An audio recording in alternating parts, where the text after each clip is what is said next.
You've got customers, you've got revenue. That's amazing. And you have questions for me. What's challenging? Any blockers? Any frustrations? Anything you need advice on? Yeah, definitely. There's a couple things. One interesting, maybe even conversation to be had is this is my third company, third software company. First Yeah. time ever in obviously in AI, as most of what's usable today is Pretty pretty new. new. Yeah. Yeah, Yeah. pretty new. Mm. And one like investor question we get, and also just thing we think about every day is usage and like think about monthly active users. It's kind of a whole different world now where Yeah. the vast majority of our users don't actually log in to CustomerIQ. They sign up, they get set up initially, but then Quinn lives in their inbox and they Yeah. kind of work alongside it every day. So I don't know if you have any advice around just managing that or thinking about Yeah. it. So there is a big question now. If companies are going to have less employees, then selling a per seat basis that requires them to have less employees means you're empowering them to spend less money with you. Right. So Not good. let's let that sink in. Yeah.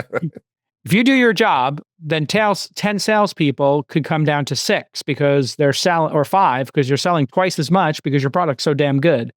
So you probably want to get some sort of a consumption or the amount of sales and how you improve it metric. Hard to do. I might be selling ads on a podcast and my book of business might be low millions of dollars. Alex might be selling, HVAC solutions for, campuses, and the average sales might be a $10 million contract per year and it's a 3-year contract for 30 million. So how do you reconcile that, right? It's two different groups, same type of person, but different ticket sizes, et cetera. So, you have to find something that is going to, like Salesforce, there's a third of people who will never use Salesforce because what does Salesforce cost now? Like $3,000 a person per year? I know there's a $500 a month per seat plan. So yeah, it's Yeah. up there. Yeah.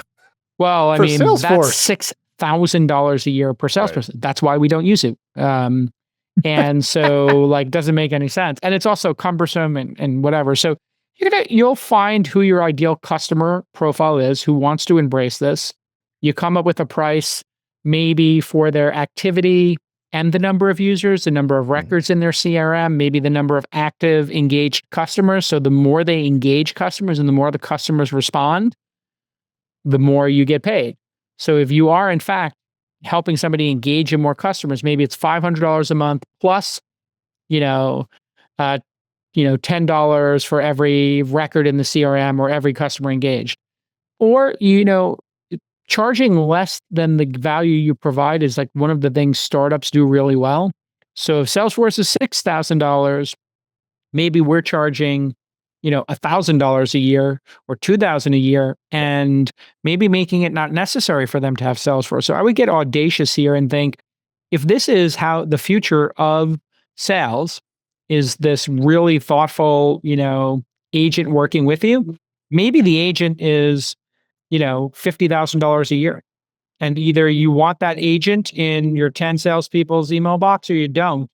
And you just go for the people who are selling those $30 million contracts, $10 million contracts, 7-figure deals only, or 6 or 7-figure deals only. And anybody who's not selling 6 or 7-figure deals, you should not use this product. And you just go straight for the high end and you help customize it for them and you give them a lot of attention.